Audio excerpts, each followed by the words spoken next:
Hello, welcome back to my channel, Bookishrealm, or welcome if you are new here.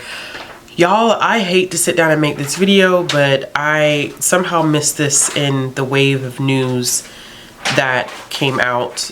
My little one's in the background, so if you hear stuff moving around, that's why. I missed this in a wave of news, so shout out to everyone who's either DM'd me or I think I had some patrons kind of share this in our Discord. I don't know if Texas can literally just get any worse, or if Texas is just literally doing things at this point just to stand out. I'm just it's mind-boggling. I don't even think I have the words. I have the words because I wouldn't be sitting down doing this video if I didn't have the words, but it's like literally we get no breaks. The moment I think that, you know, maybe we'll catch a break, maybe things will start working their way back to normal, I just don't think that there's ever going to be a new normal, because at this point I feel like so many things are being done in retaliation.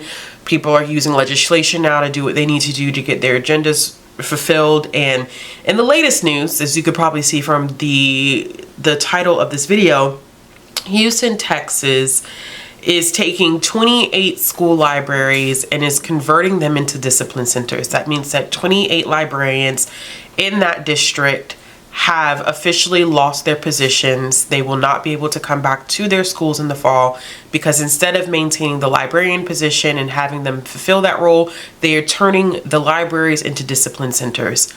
I just don't even know why. Like, the explanation behind this, in my opinion, is quite wild, because the superintendent is saying that they are using this as a way to help underperforming schools achieve the goals that they need to achieve. And when you have kids in school that have disciplinary issues, the best thing is that they'll be able to go to these discipline centers and be able to still learn virtually. To be honest with you, this just sounds like a sugar-coated version of the school to prison pipeline. Honestly, it just feels like, it feels ridiculous. And they're using money as an incentive. Teacher salaries are increasing for those who would come to these schools and teach. They're giving incentives to law enforcement, and so you're buying people to come into these centers or into this environment as a guise to help these underperforming schools. But there's just so many different issues that I take with this. Number one, I think that the first thing that I do think whenever I hear discipline centers is we are talking about juvenile detention centers. That's exactly what it sounds like to me. I don't know how having disciplinary centers is going to improve anything. And I don't know how removing librarians from their positions is supposed to do anything. One of the things that the superintendent did state is that they're going to keep the books on the shelf and work on an honor system. I don't know if at this point, because I'm so frustrated making this video, because I had gotten the messages like, and this is very stream of consciousness, so you're probably going to feel my frustration and see my frustration because it's so stream of consciousness. I feel so disrespected as a librarian, and I feel so much for my colleagues who are school librarians, because they, as I always say, are getting hit in a different way than I am as a public librarian. But I just cannot fathom the idea that someone is saying, you're not worthy of your job, we're going to take it from you, and we're going to work on an honor system, and the kids can just check out whatever books that they want to before or after school. I think that people don't realize, like, we go to school to become librarians. You don't just walk up to a library, get an application, and say, hey, I want to work here. Like, granted, yes, we do have entry-level positions that do not require any level of education, but for the most part, in a lot of places still, to be deemed a professional, especially for a school librarian, you have to be certified as a teacher and also have your master's of library information science. I'm so confused as to why people want to put on this show as if we are not individuals that have been professionally trained, that haven't gone to school, that don't have master's degrees backing us up whenever it comes down to our ability to be able to do our job. Having books on a shelf is not the same thing as having a library in the building.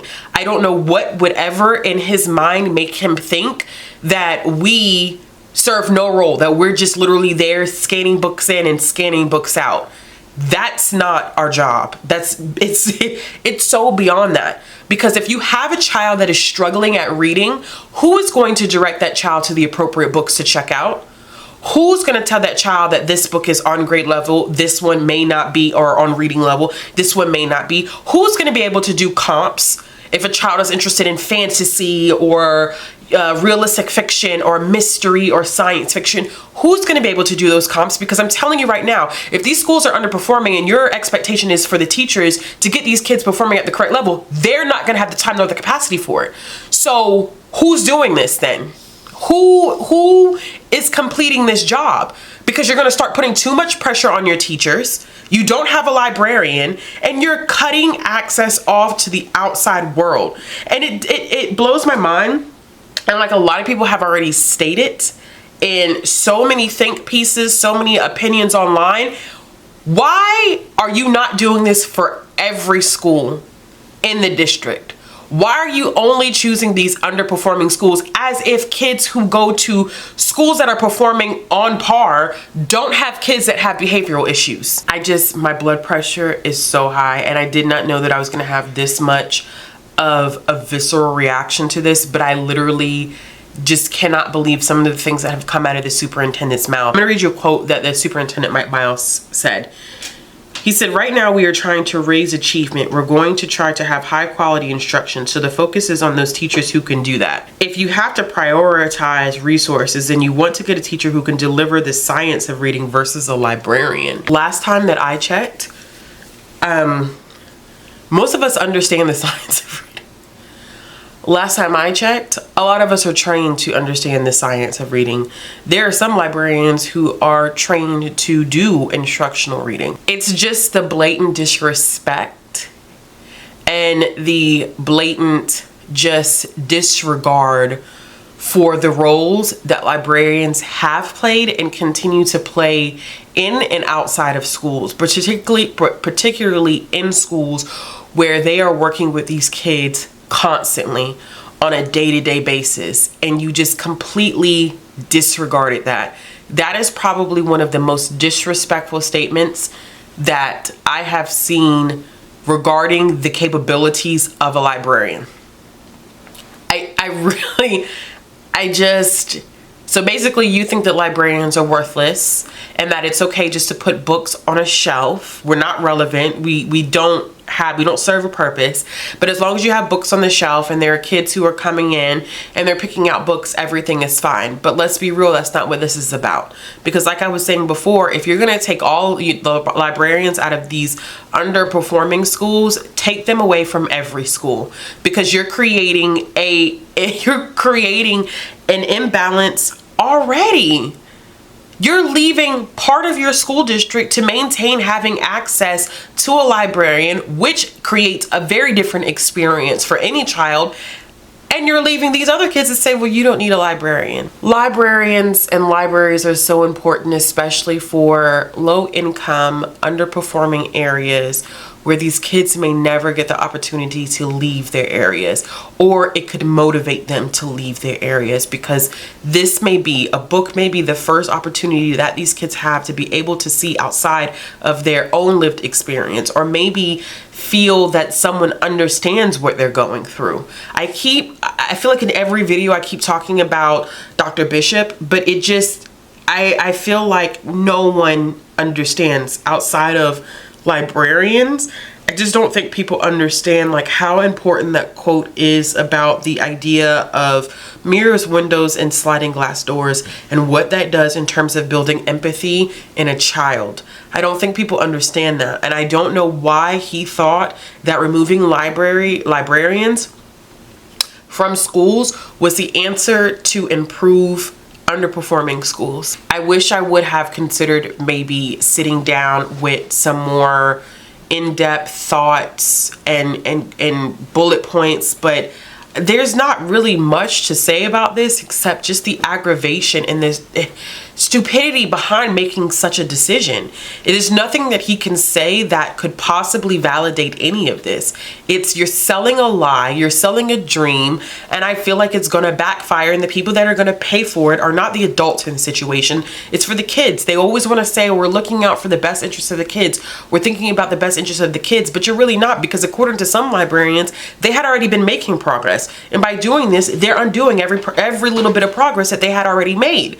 So I'm confused as to why, you know, in my small understanding of what exactly is happening in Houston right now, why you would even think that that would be a decision to make. Turning libraries into discipline centers.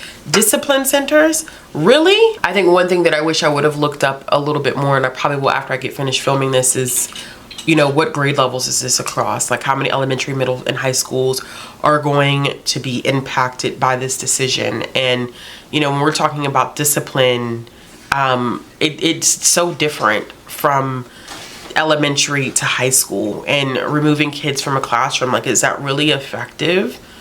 Or do we need to get to the root of why a child may be having behavioral issues instead of isolating them and sticking them in front of a computer so they can continue to learn away from other kids? I don't understand what that's going to solve if you're not digging to the root of the issue.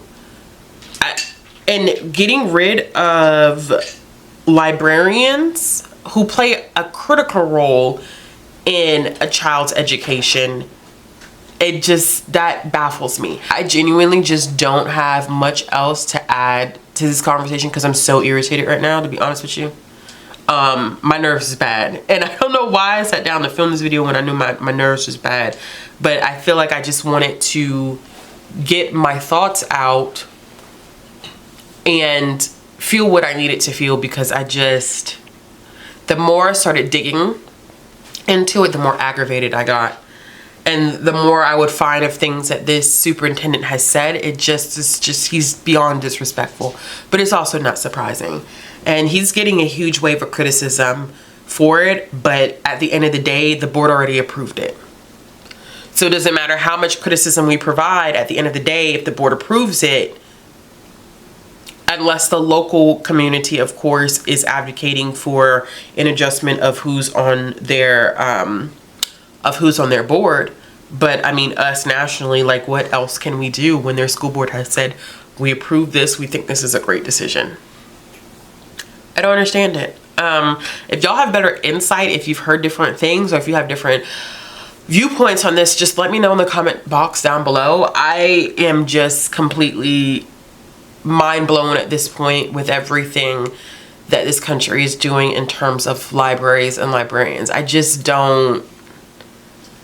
feel like it's like living in an alternate reality at this point, because I know it's bad, but I think being a librarian or an educator in times like these, it's just every day you just wake up kind of like blown, like, oh, this is a thing.